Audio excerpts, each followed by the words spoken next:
पहले साफ करो तो इजाजत लेनी पड़ेगी।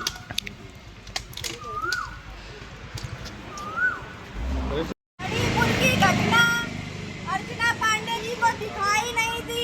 बाकी राजनीतिक रोटियां और अपना फायदा दोनों चीजें सेकने और उठाने के लिए ये आज भी जिंदा है। हकीकत में तो इनकी आत्मा बहुत पहले मर चुकी थी। स्वाहा।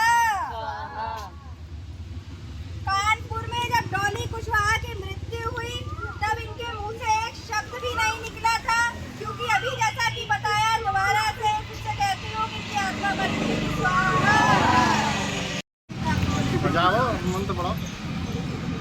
बोलो। बात को जानते हैं, जहाँ तक है जो समझदार है या जो थोड़े से भी सक्रिय है, कि अभी सदन में जो बिल पास होने के लिए केंद्र सरकार ने बोला था महिला आरक्षण को लेकर के, जो कि 2023 में ही पास हो चुका था, वो किसी को दिखाई नहीं दिया, या दिखाई तो दिया लेकिन जनता में कहीं ना कहीं सब भ्रम फैलाना चाह रहे थे।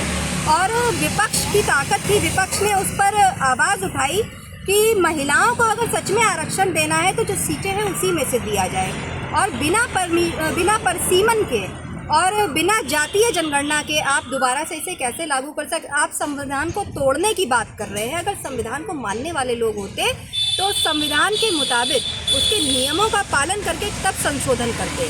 और जिस तरीके से महिलाओं में ये भ्रम फैलाया जा रहा है, और कन्नौज जनपद के छिबरामऊ क्षेत्र में छिबरामऊ की विधायिका अर्चना पांडे जी ने, राष्ट्रीय अध्यक्ष जी समाजवादी पार्टी और सांसद हैं, पूर्व मुख्यमंत्री रहे हैं हमारे उत्तर प्रदेश के, उनका पुतला फूका, जो कि हम लोगों के लिए सहना असंभव है।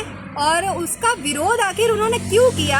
अगर उन्हें बोलना ही था तो जिस समय मणिपुर की घटना हुई, जिस समय हाथरस की बेटी का देहांत हुआ, या कहा जाए कि एक बहुत ही निंदनीय घटना करके उसका मर्डर किया गया था, इनका मुंह नहीं खुला। इनकी आंखों पे पट्टी बंधी हुई है। साफ तौर पर हम कह सकते हैं डॉली कुशवाहा, जिसके साथ एक जघन्य अपराध हुआ। ऐसी न जाने उत्तर प्रदेश की और भारत देश की कितनी बेटियों के साथ कैसी निर्मम घटनाएं हुई जिनको अंजाम दिया गया। इनको वो कुछ नहीं दिखाई दिया। अपनी राजनीतिक रोटियां सेकने के लिए और अपने स्वयं के फायदे के लिए और एक वोट बैंक की राजनीति करने के लिए इन्होंने पुतले का दहन किया। उस पर इनकी आंखें खुल गई।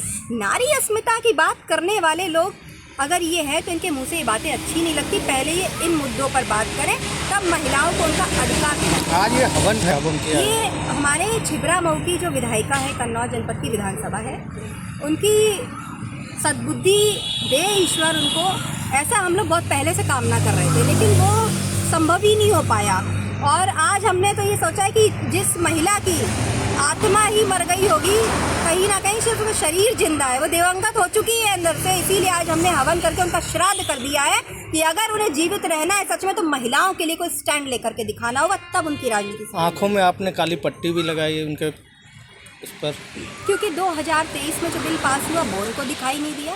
मणिपुर जैसी घटना इनको दिखाई नहीं दी। हाथरस का जघन्य अपराध इनको दिखाई नहीं दिया। कन्नौज की कई ऐसी बेटियां हैं जिनके साथ ऐसी दरिंदगी हुई और उसको छुपाया, या कहना चाहें कि देखना नहीं चाहते, या इनको दिखाई नहीं देता, इसलिए इनकी आंखों पर हम लोगों ने पट्टी लगा दी है। क्योंकि सच में पट्टी लगी हुई है, तो आज ये जनता को दिखाने के लिए